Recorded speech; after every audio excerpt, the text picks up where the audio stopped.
Hi guys, it's Lynn with Curiosity Crochet. Welcome. Today I thought we would do another, what I like to call a sheet hat. You know, like a sheet cake. But these colors are a little outrageous, but I love it. I absolutely love it. I made my big piece. This is so simple. And the stitch was called the Suzette stitch is what I saw. I used Lion Brand Landscapes. It is literally my favorite yarn to work with, period. But it recommends a 6.5, and I used a 6 though. I used a 6mm, just to keep it a little tight. And again, we're gonna work back and forth, so then we'll work this way and then the hat goes this way, so it just gives you really pretty texture. I think it looks really pretty, especially with, like, if you're using a variegated. Now, like I always say, you can use any yarn, you can use any weight. This is a 4 weight, but it is a roving, so it changes thickness throughout, so it goes from like a 4 to a 5, but it works up like a 4. It really does. But you can use any yarn, any weight. Just make sure you use, if you're going to use any other kind of yarn, use a size down from what it recommends, because it'll just keep the stitch nice and tight. And it's not a hard stitch at all. I'm trying to think here. I did mine to a length of 9 inches, because then we're going to pull the top in. And if I do fold it, it'll just be a very little fold, very little brim. We'll see how it turns out when we put it together. So you can take it to any height that you want to when you make your chains. And with this one, it just has to be multiples of 2. So it's not like I said, it is super easy. So you just want multiples of 2, and then you'll measure your chain to be however tall you want your hat to be.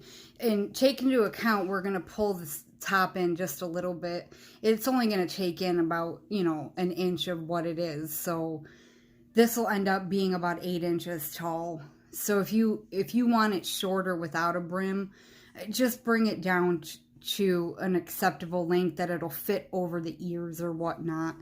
It's all up to you. It's your hat. And I want you guys to be happy, like I always say. So I'm actually going to show you on different yarn. And that doesn't matter because I already made my big piece. So I'm just going to show you the stitch. And then I'm going to let you go with it. So make sure you have your hook. Make sure you have scissors. Make sure you have a tape measure, because it comes in handy, making sure you've got the right, especially if you're using a different yarn than me. You want to just make sure you measure that. And then make sure you have your tapestry needle, because that will be needed to put it together. So go ahead and get all your supplies. I'm going to get situated and we'll meet back and I will show you the stitch. Okay, so like I said, you're going to want to do, you know, even numbers. So you just want to have an even number amount of chains. So 2, 4, 6, 8, up to however tall you want your hat to be. I'm going to do mine on a real small scale just so I can show you this.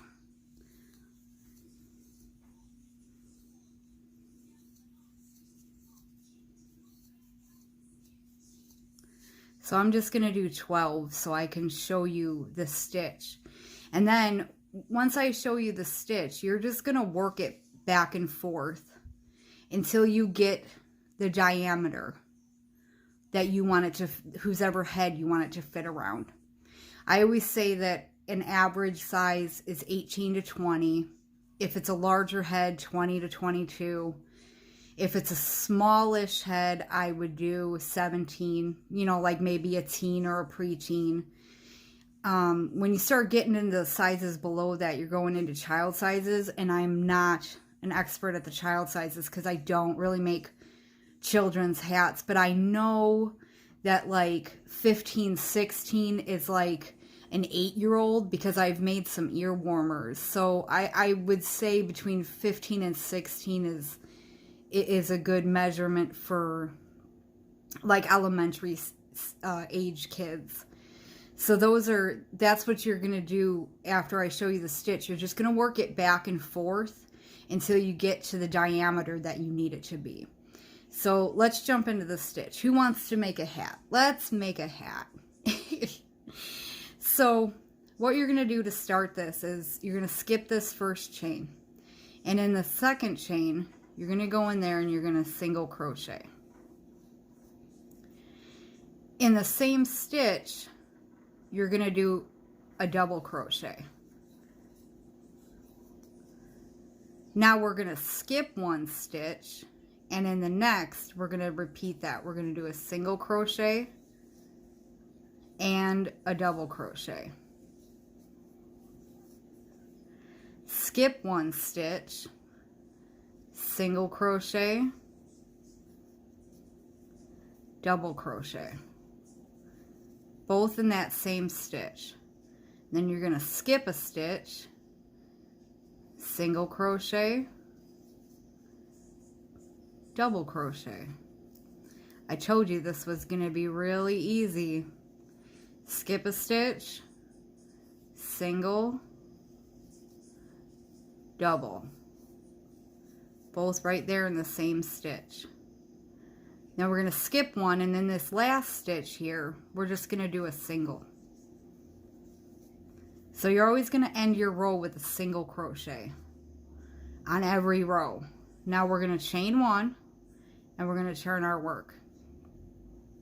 In this very first stitch here, right where you're at, you're going to start again. You're going to single crochet, and you're going to double crochet.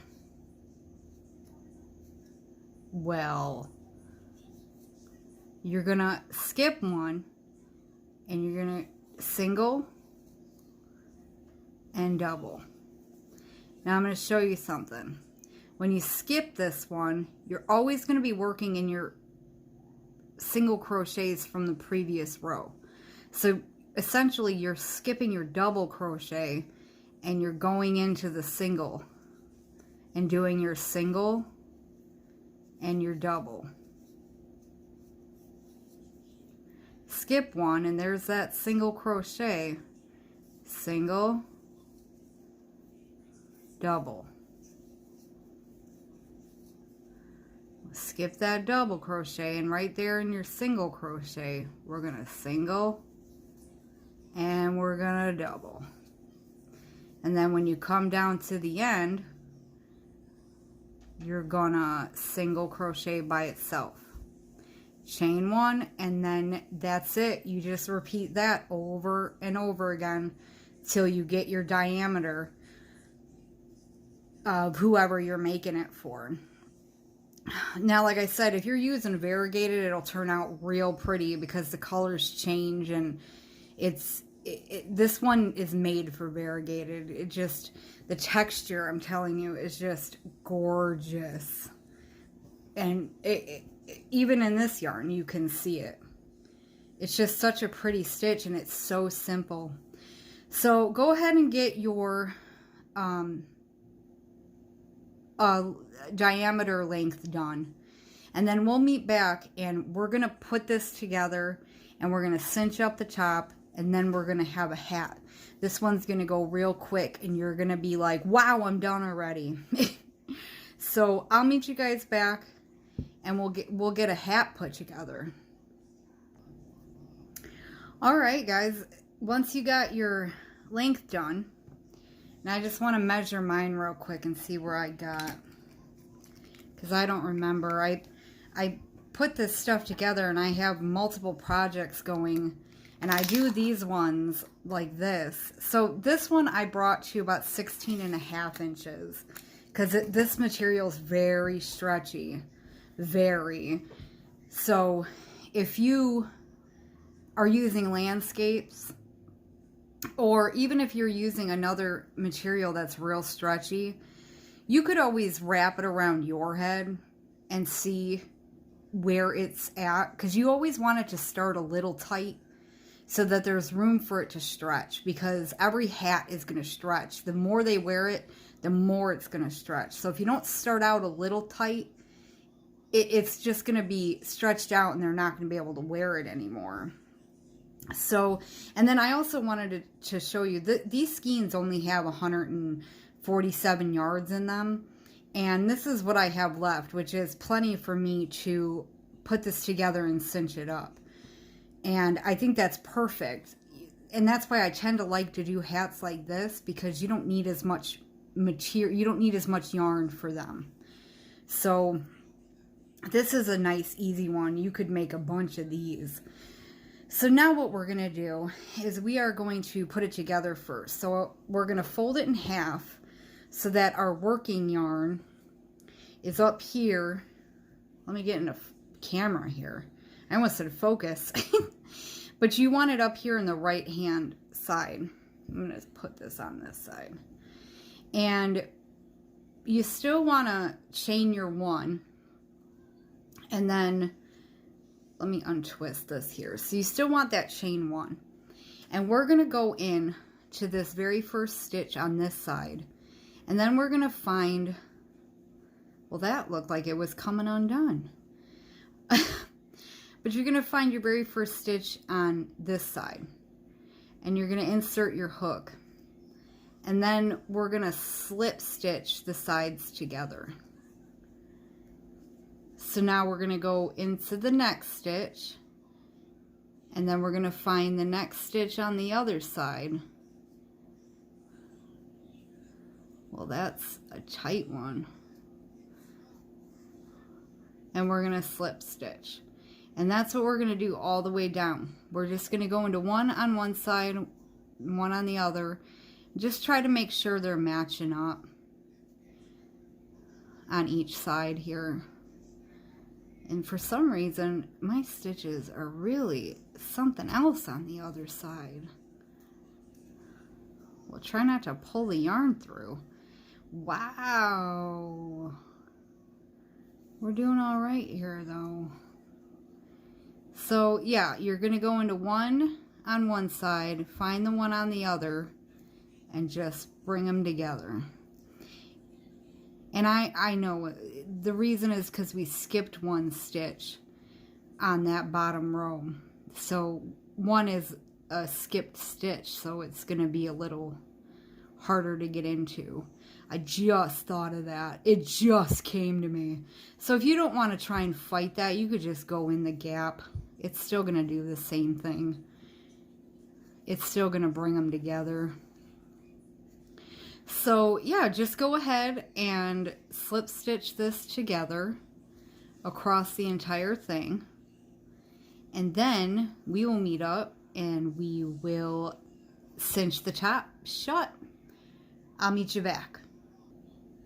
Okay, once you come down to the end, just chain one to make it nice and tight. And then I have a lot left here, but we do have to cinch up the whole top.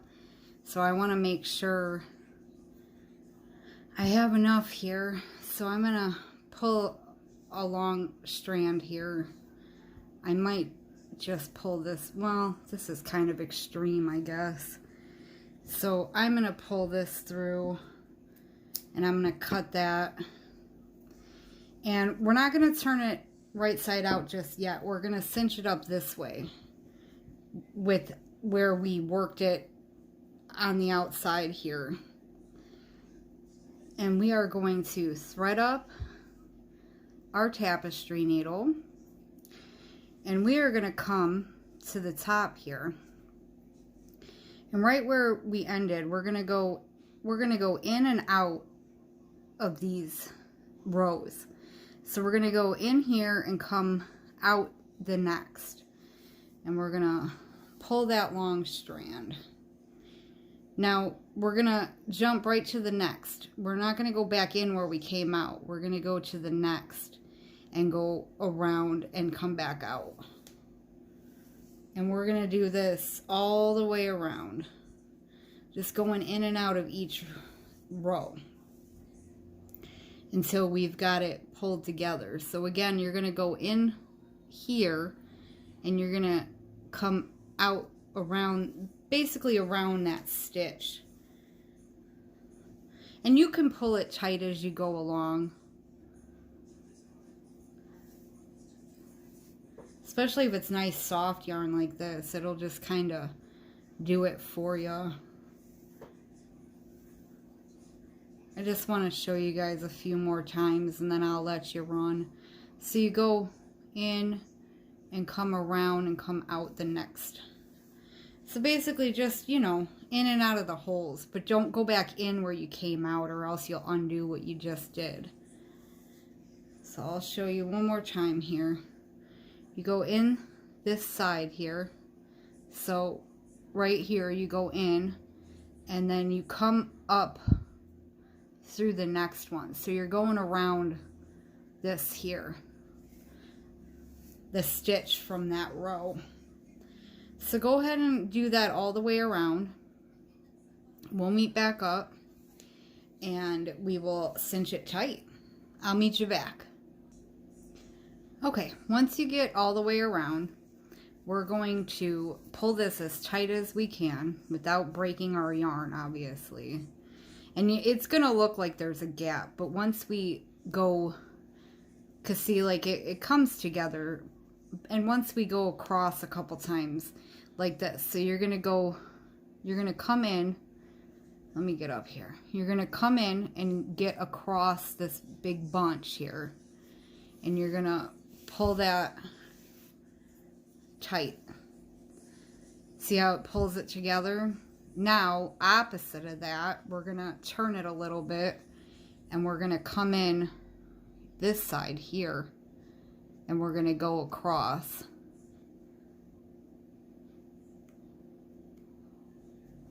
Sorry, I got distracted because I can hear my son's music coming from the basement and I'm wondering why he's got it so loud. These kids. And then I'm just going to go across one more time in the opposite direction. You don't want to go too low because then it'll start pulling that bottom part. But just across one more time and pull that string. And then I always like to go through the yarn once. So like leave yourself a little loop. And then I go through that loop with my needle and then I pull it tight. I just feel like that gives it a nice little ending to it. And then I'm sure you don't need to watch me sew in my ends. Plus I'm going to cut a big portion of this off to sew in my ends because that's a little extreme. But then now you're going to flip it to the right side. And see, that's put together nicely. It doesn't leave too much of a seam with the slip stitching, and it puts the colors together nice. And now, depending on how tall or short you made yours, you can flip it up a little bit, or you can leave it down. Now, if you want a different kind of edge, like if you feel like you want to leave it down like this, you could always do a row of single crochet around to make it a nice clean edge, and then you could just leave it like that. I mean, even if you want to fold it up and you want a different kind of edge, you could do a row of single crochet and then it just cleans up the end real nice. But I think this hat turned out lovely. Now the only thing about hats like this when you want to fold the brim up is you're gonna see this, but no one's really paying attention to that. Who are we kidding? If the hat looks amazing, nobody cares about that. And most of the time, people wear that in the back of their head anyways. So, no biggie. No biggie. Turns out just fine. I love these sheet hats. I think they turn out so cute. And the cinch always works out perfectly. And these colors are dynamite. Look at that. Woo! I like that. I like that a lot. Another one for my donation pile. My bags are getting overflowing. I need to call and have them pick those up. I don't know if you guys do donations. I use the Cancer Society, and they come right to my door and pick up whatever I've got for them. So it's real nice. But anyways, I hope you guys enjoyed this. I hope you guys made a lovely hat with me. I'd love for you to pop on over to Curiosity Crochet on Facebook, because I'd love to see what you guys are making. I'd love for you to post on there so I can see the hats you guys are coming up with.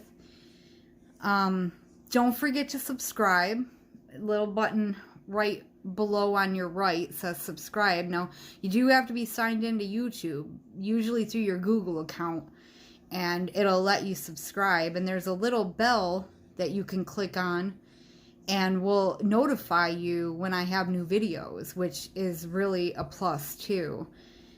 And don't forget to give me a thumbs up if you liked it. And I have another sheet hat that I have worked up that I'd like to make with you guys too. It's another simple pattern, and it works up real pretty like this too. And then I have a couple other hats. Like I'm just sticking to hats for right now because it seems to be what everybody likes. And somewhere down the line, I'll add in different content. And I have a huge order from Premier coming in that I'd love to share with you guys. My last yarn video didn't do real well, but I'd still like to try, because when you get good deals or you just come across some stuff, I have some Lion Brand yarn I'd like to share with you guys too. But I also have to figure out how to switch the camera thing, because when I'm facing the camera and I'm showing you stuff, it is showing it opposite on the camera. So I know there's a setting somewhere, can't find it, trying to get my tech-savvy son to find it for me. So yeah, that's just a little bit into me. So yeah, don't forget to subscribe. Don't forget to check out Curiosity Crochet on Facebook, and I will see you guys next time. Bye-bye.